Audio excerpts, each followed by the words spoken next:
าเฮือแล้วไปทางนี้พาเพื่อนลงทางนี้เลยว่ะมีลงไปทางนี้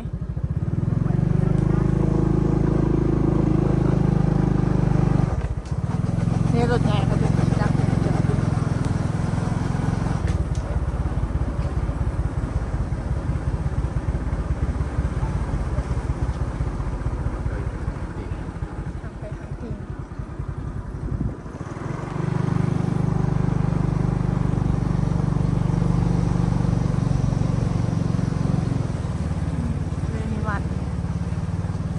ทางลงขับปีกเลยนี่ตรงนี้โอ้ยเดี๋ยวตอนนี้กำลังจะเดินทางไป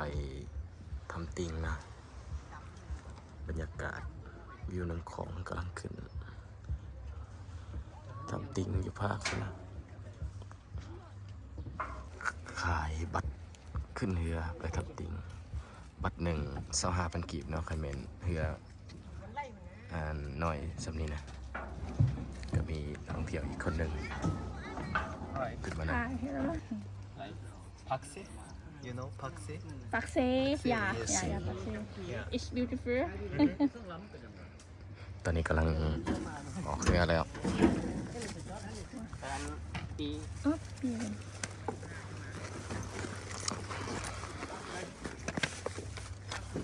2 ใบตัวนี้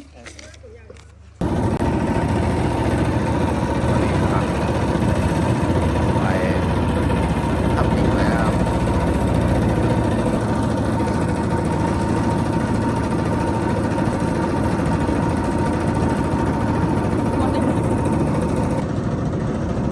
มียูทูบเบอร์อีกมาจาก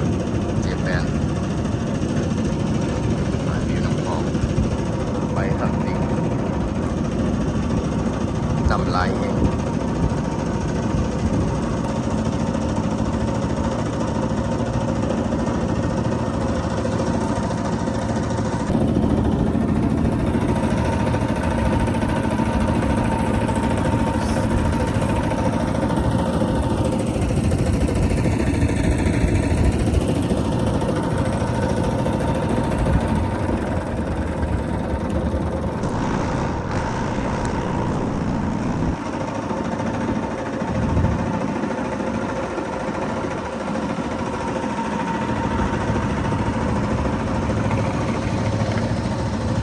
หมดแล้ว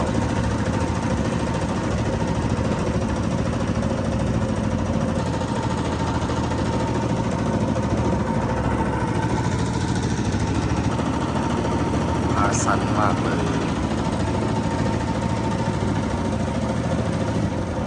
ค่อยยากๆเป็นแผลไหม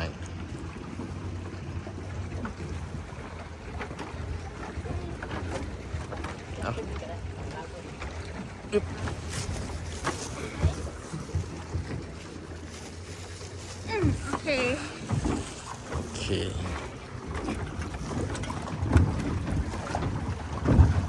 โอ้ยโฟ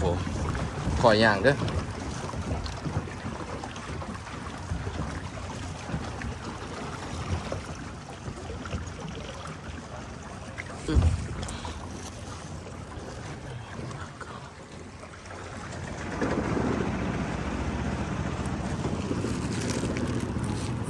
10 ปี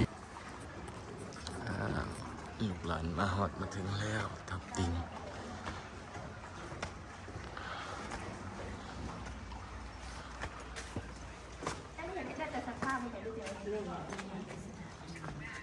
บุษาน้ำเพลินเลย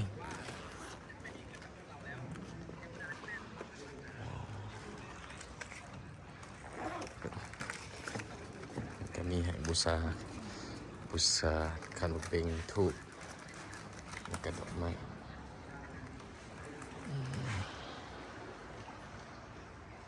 บรรยากาศไม่เท่า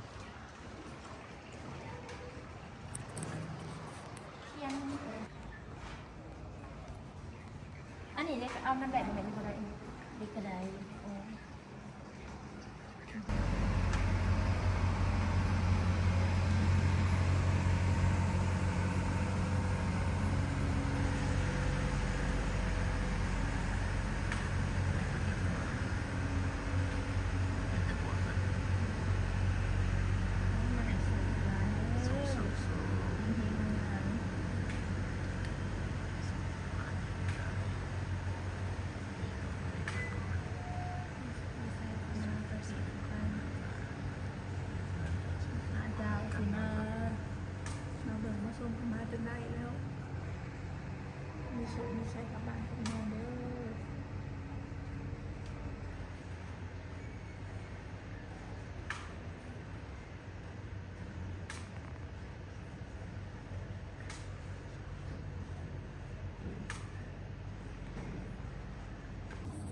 นี่แม่นทางขึ้นที่สองของถ้ำ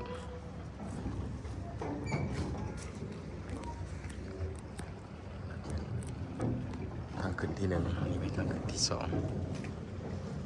เดี๋ยวพวกเราจะพาเข้าไปชมบรรยากาศรอบๆถ้ำมาครั้งแรกรู้สึกจังได รู้สึกแปลกใจ แปลกใจแบบไหน มีงูเลื้อยออกมาแต่ล้างผัก โอ้เพิ่นมาให้โชค โซ่แห้งตอนนั้นเรายังโมเห็นเลยพอดีฟ้าไต่เทียนปุกมันเลื้อยขึ้นมาเลย บรรยากาศรอบๆถ้ ฟ้ายังโมเห็นทำไมเนาะตอนนั้น ำนี่ ฟ้าไต่เทียนแบบปุ๊บปลาละปักลงคือก็คือคอยเลื้อยออกมาเรื่อย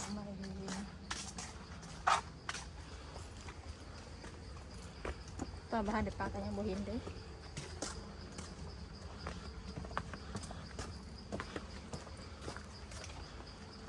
บรรยากาศรอบๆถ้ำ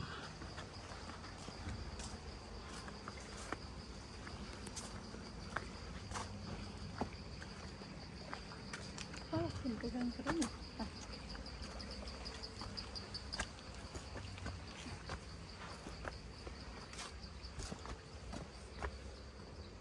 แต่ว่าเราบ่ขึ้น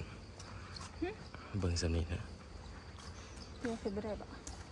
แล้วจะเมื่อย พยายามจะ เรือนักท่องเที่ยวประเภทรับเดียว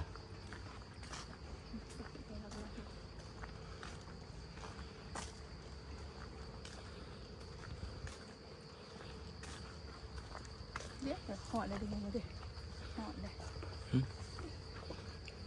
เพิ่นมีวัดอีกวะอย่างไว้อยู่วะ ไหนไป ศาลาพักผ่อน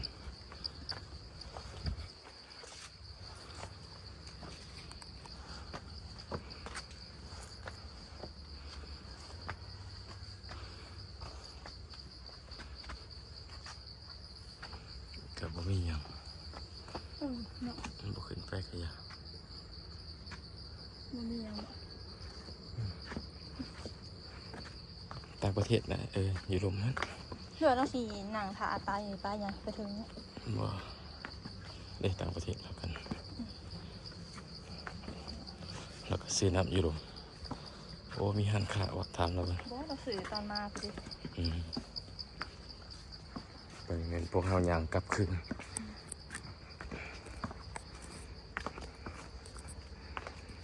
ขอบใจที่เขามารับชมนำกันนะท่านผู้ใดที่มาเที่ยวต่างแขวงหรือว่ามาเที่ยวแขวงหลวงพระบางเมืองหลวงพระบางก็มาเที่ยวได้เนาะ ติ่ง พวกเฮาแมนได้ขี่รถส่วนตัวออกมาเลยมอเตอร์ไซค์ประมาณจะกิโลก็มาหอดพี่ ไหลเป็นชั่วโมงประมาณ1 ชั่วโมง ประมาณ1 ชั่วโมงเศษแต่ว่าทางก็ ทางค่อนข้างดีอยู่อาจจะมีแบบบางบ่อนนะเป็นคุ้มเป็นอย่างไรหนึ่งแต่กลับมาได้ แต่ว่าขี่เข้ามาในทางจะเปี่ยวนิดนึงคันมาประมาณ 11 หลักนี่ ประมาณ 4-5 คนมานี่โอเคเลย จะบ่เปี่ยวหลายจูเฮาเหม็นมา2 คนนะ